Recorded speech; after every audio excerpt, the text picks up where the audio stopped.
So, my fiance, male 33, comes from a well-off family. I, female 29, come from a working class family. My fiance's family is nice, but they can't help throwing comments at me about how I might be a gold digger. For example, if he buys me something, they'll go, "Oh, Jason bought you that? You know what this looks like, right?" Or, "Wait, Jason paid for this?" Of course, only gold diggers make their partners pay for stuff all the time. Just saying. It's so demeaning, and my fiance does nothing to stop it, especially now that he's in a bad place after losing his job, and since he's keeping it a secret, then I'm the one paying for everything. This has been going on for 4 months. Last week his parents invited us to dinner, and he insisted that we go, so we went. At the dinner table, his mom grabbed my hand, literally while I was eating, and looked at my bracelet and went, "Oh, this bracelet looks really nice. Did Jason pay for it?" I nodded and reminded her that he bought it for me as a birthday gift last year. She was like, wonder how much it cost. She then leaned back and said, "You know, I remember when my brother was dating this gold digger woman, she'd receive expensive stuff like this," pointing at the bracelet, "for her birthdays." I was stunned. I cut her off and asked if she meant to say that I was a gold digger. She threw her hands up and went, "I mean, if the shoe fits," while laughing awkwardly. Silence took over. I looked at my fiance and he shook his head at me like, "What?" I snapped. I told her it was bold of her to imply I was a gold digger when I was providing for her unemployed son, who has been for 4 months now. They all looked shocked. She glanced at me in shock, and his dad asked if it was true, and my fiance just froze but looked so angry. An argument ensued. Dinner was cut short, and we had to leave after they started criticizing him. He had a rage fit in the car, just yelling and lashing at me. In my defense, I said that he sat by and let his mom continually imply that I was a gold digger, but he said that they never outright called me a gold digger, so it was all in my head. He said I still had no right to take advantage of his unfortunate circumstance to get back at his mom and expose him to his family. His parents went on about how disappointed they were, and now as a result, he got disinvited from Thanksgiving. He blew up at me because of it this morning and kept saying that I screwed him over so badly when he was just an innocent bystander. So, am I the idiot for telling my fiance's family that he's unemployed? Not the idiot. You should uninvite your fiance from your wedding. He doesn't have your back, but he's willing to lie to his family for months to protect his reputation. He's going to be willing to lie to you too, and this won't be the last time he blames you for the faults and actions of himself and others. Seriously, don't walk down that aisle. He's more than willing to have you be the bad guy, and not once has he tried to fix their perspective of you. Instead, he keeps it that way because it makes him seem better than you. If you have a baby with him, guess what? You're the gold digger that baby trapped him. Do you want to listen to that? Nah, that's too rash. Instead, OP needs to tell the family that she is a gold digger because that's what her son likes to call his intimacy partner.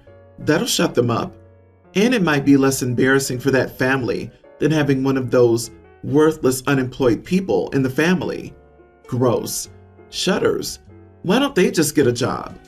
Seriously, do you want to marry into that? You deserve better. An innocent bystander? LOL. Bystander, most certainly, but more impotent than innocent.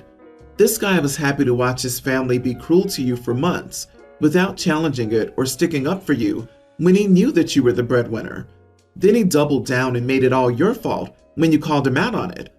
The part where you describe his rage fit is scary, to be honest. OP, he is not in your corner and has no spine. He will allow his family to treat you like crap and teach your kids that you're unworthy of respect and dignity. I'd toss him before he makes your life a misery. We used to spend Christmas with mother-in-law. Apparently, every year, she would wake up, do breakfast and presents with her husband, be in a great mood, and then at exactly 12 p.m., she would burst into tears and cry until we arrived, so about 2 hours while she was cooking. We did not know this. So one year, her husband decided to experiment, and he messed with the clock. Mother-in-law never cried, and when we showed up, she was still in pajamas. Dinner was not ready, and her husband used this as evidence that she was looking at the clock and crying on command. Mother-in-law whines about how being around us on holidays upset her. We have so many issues, it's such a chore, etc. I told her fine, and we would never do another holiday if that's how she felt. At this point, my husband seemed to feel bad and tried to backtrack, but mother-in-law told him she was cool with it and liked just being with him. The more I thought about it, the more hurt I was. She treated us like some burden, so I decided I felt the same about her and I would never host her again. She's banned from our house. This hasn't been an issue in a few years, as my husband understands how rude they both were, and my mother-in-law seems cool with it. However, I recently had our first child, and my husband wants his mom at our upcoming event to introduce our child to everyone. I absolutely do not want her in my house after I was made to feel like such a burden in hers. I said it was a hard no, and now my husband is sulking and being distant. In mother-in-law's defense, she doesn't really care and hasn't pushed it. She is allowed to meet the baby, which she knows, and she doesn't even like most of the people attending, my family and friends, so I'm standing firm. I also don't want to see her husband, as he acts like it was just some experiment and not a big deal. Edit. I brought stuff for some years and she never ate it. You are the idiot. So your mother-in-law put a ton of effort in every year to make y'all feel welcome until she finally realized that the pressure was making her miserable and admitted that she just didn't enjoy doing it. You decided that her unwillingness to stress herself out and make herself miserable every year on Christmas warranted a permanent ban from all family events ever? Grow up. This is ridiculous. People should be allowed not to feel like they have to play host every single year. They should be allowed to enjoy their holidays. Your reaction was childish and over the top, especially considering the event in question is one you're planning to have anyway, not some special effort you're making just for your mother-in-law. Not the idiot. Your mother-in-law doesn't give two craps about you and your husband. This is about your husband, who desperately wants his mother to be interested and is hoping that this baby will open his mother's eyes and make more effort because he was hurt about Christmas. She hurt you both, and understandably, you put up boundaries to protect yourself from being hurt by her. However, your husband's stance on boundaries softened because of the baby, and as much as he knows how his mom is, he wants his mom to have a certain level of relationship with his kid, as he envisioned. Everyone's the idiot here. Mother-in-law sucks because she didn't use her words to say that hosting Christmas was overwhelming for her when she really just wanted to spend it with her husband and crying on time. Her husband, rather than trying to figure out and help mother-in-law find the words, played a mean trick on her. So he sucks too. You had the opportunity to be the hero in this scenario, but you weren't. You decided it was time for revenge, and if she was going to slight you, you would get even and ban her from your house. Now you have a child, and she's the grandmother, and you still want her banned, putting your husband between a rock and a hard place. Kinda surprised you and mother-in-law don't get along better, based on how similar you seem to be. I, male 34, recently bought a one-story house. Note that it was purchased solely by me. My wife didn't help save for it. I started saving for it before I even met her, and it's in my name. When my parents threw us a party for this happy occasion, Mom asked for a copy of the key in case of an emergency. I let her have it, which made my wife upset. She didn't say anything at the time, but she waited till we were alone and started arguing with me, saying I shouldn't have let my mother have a copy of the key. I said why, since my mother's known to respect privacy and is a very trusted family member. She said that she doesn't feel comfortable with the idea of someone else who's not a resident having a copy of the key. She also mentioned that my mother didn't pay a penny towards the house, so this should disqualify her from getting the key. I said it's not that big a deal, but she persisted, saying I needed to take the key back. Quite frankly, this had me fuming. I pointed out that I'm the one who bought the house, and it's my decision to decide who gets to have a copy of the key. End of story. She screamed at me, saying that technically, she contributed towards the house savings, when she used to pay for our rent and daily expenses while I saved money. I told her that she was acting as if I put my mom's name on the title, which is ridiculous. But she said I have no respect for her opinions and I keep undermining her input. We've been going back and forth on it since then.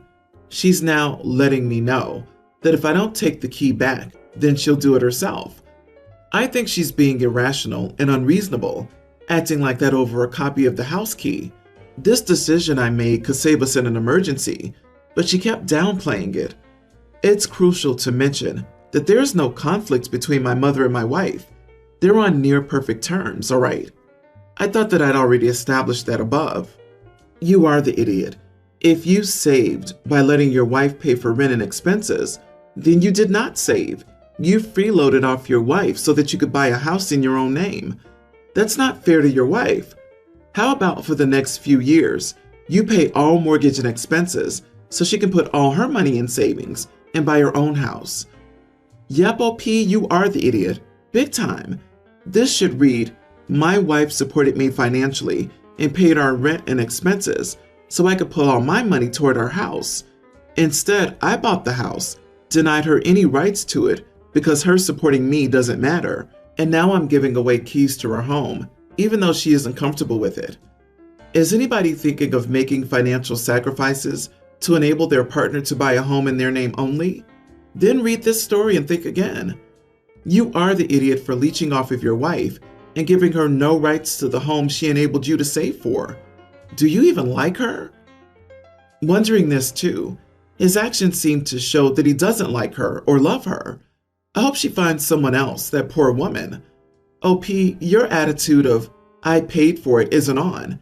You're married. It's our home, not my home now. In any case, your wife is right. She absolutely has financially contributed to the property. She paid the rent, which allowed you to save. Pretty disgusting of you to dismiss this. Your mother having a key to your home is a big deal, and something you and your wife need to be comfortable with. If you aren't mature enough to make joint decisions with your wife, you shouldn't be married. Your wife is right. You don't respect her at all. A huge red flag is that you only put the house in your name. You've basically used your wife to enable you to do what you want. I, 30 female, have been with my husband, 29, for 5 years. We share 2 kids, a tween and a preschooler together. He works away for 2 weeks and is home on days off for 2 weeks. I'm a stay-at-home mom, and we share income. While he's at home, he expects me to cook him a large breakfast, eggs and meat or something more extravagant, every single morning, in addition to getting the kids and myself ready for school and the day. I told him it overwhelms me a lot, and it's too much when I have to get the kids ready too. His solution was for me to wake up earlier, but I told him that I didn't enjoy it. He thinks that this is just part of my job, so I told him I wasn't cooking breakfast for him anymore, and he told me that he wouldn't pay for my gym membership anymore. I think that's very unfair. It would help me if he learned how to cook his breakfast. I offered to show him how, or suggested watching YouTube videos. He refused. I also told him I would still cook on weekends or when the kids don't have school. I just don't understand why I'm fully responsible for his breakfast when he can cook it on his own. I'm sorry this is so silly, but am I the idiot? Not the idiot. Honey, he has 2 weeks off every month. Call your parents or a friend and book yourself a family trip or a girls' trip while hubby stays at home with the kids for 2 weeks. If he still insists on you making him breakfast, get a divorce. Life's too short to live with an idiot like him. Agreed. The man is almost 30 years old. If he can't cook his breakfast, that's a problem he needs to work on. You aren't his mother. There's no reason he can't make his own breakfast. Sounds like the start of financial abuse. If he wants to pull that card, don't feel bad packing your bags and leaving. Let him take care of all this crap alone. If you share the income, he doesn't pay for your membership. You guys pay for your membership. I was going to say that OP ought to go and get a job, have her own income. She can probably find someone to watch the kids during the day, maybe part-time. Once she has enough money, she can afford daycare if need be. But regardless, she needs to have some financial independence because I see divorce clouds on the horizon. I, female 33, have known my daughter-in-law, Layla, 26 female, for over 20 years. She lived in the same neighborhood and went to the same school as my son, Sam, 27, where they became friends. They've been together for about 6 years and married for 2. Layla's currently 6 months pregnant with my first grandchild. At some point in her life, Layla had a traumatic experience involving food, which caused her to eat only 3 to 4 things for a long time, and she was diagnosed with an eating disorder. With Sam, she managed to expand her menu and is less scared to try new things. Typically, when Layla tries a new food and likes it, Sam celebrates it. We had a pre-Thanksgiving dinner this weekend, as Layla and Sam were planning to have a small holiday with Layla's aunt in Greece. We get talking, and I ask how they're doing and if they have any news, hoping they'll share something about my grandchild. Instead, Layla started talking about how she tried onion in that very nice Greek restaurant for the first time in years, and how much she enjoyed the taste. I stopped her halfway there and said I don't think that trying an onion is an achievement, and wanted to hear how my grandchild is doing, and if they know the gender yet. Layla got really quiet, and Sam told my husband and me they would be leaving. I've asked what is wrong, and Sam had a go at me, saying that I'm being a massive idiot for not caring about Layla and her happiness, for putting her down and making her feel like an incubator for my grandbabies, and for her, eating new food is an achievement due to an extremely traumatic past. He also said he's not sure if he wants to let me have access to my grandchild due to how I've treated the future mother. My husband agrees and doesn't see what I did wrong, but the rest of my kids are furious with me and tell me I should shut my mouth. Am I the idiot for telling Layla that trying and eating an onion is not an achievement, and that I want to hear about my first grandchild's well-being instead? You are the idiot. You spend a lot of time explaining why, for Layla, eating an onion is in fact a huge achievement, and then you dismiss it. Your son is right. You're treating her like an incubator, and I wouldn't be surprised if they go no contact. Lady, have some compassion. You could have said, "That's great. I'm so glad you're overcoming your previous issues. And how's the pregnancy going?" If you don't know the difference, you're probably a narcissistic idiot in everything you do. This is a human being in front of you, one you've known for 20 years and should have some feelings for. She's pregnant with her or their first child. That child is also your grandchild. But do you understand that other people matter too? At least pretend, or you can expect no relationship with that grandchild or others. Layla is not pregnant with your grandchild. She's pregnant with her child. The fact that you gatekeep what people consider news is very telling about who you are as a person. You don't care about your daughter-in-law's health and clear success in trying other foods. You just care about her baby that you, I'm sure, think is your do-over baby. No, it's not. And I'm so glad your son saw you for who you are and supports his wife accordingly. If they limit your access to their child, it will be deserved.